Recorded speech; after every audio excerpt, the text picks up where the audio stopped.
Pharaon, malgré le pouvoir et les moyens qui lui procurent, a peur de la manifestation de la vérité entre les mains de ses adversaires, les Banu Israël.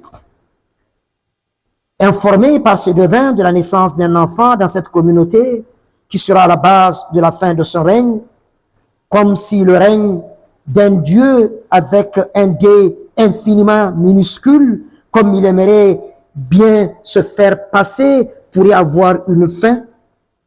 Pharaon a peur. Quiconque craint Allah, Allah le fera craindre de toutes choses. Quiconque ne craint pas Allah, Allah le fera craindre de toutes choses.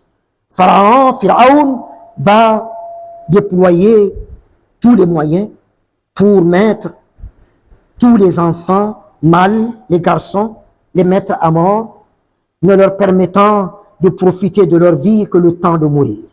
Ignorant pharaoniquement que les voies du Seigneur sont impénétrables, ses secrets sont insondables, ses arrêts sont irrévocables.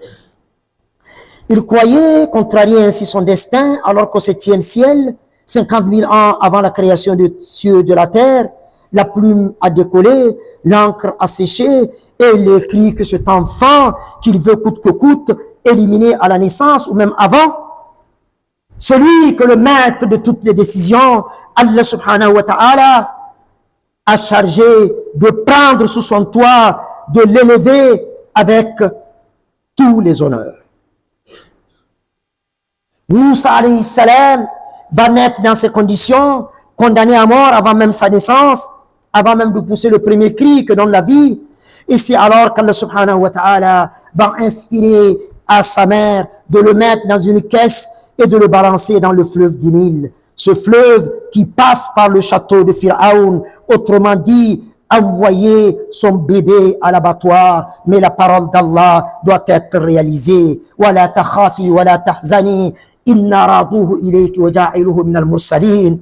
N'aie aucune peur, aucun chagrin, aucune crainte. Nous allons te le rendre sain et sauf, et c'est pas fini. وَجَاعِلُهُ مِنَ الْمُرْسَلِينَ, et le compter au nombre de nos messagers.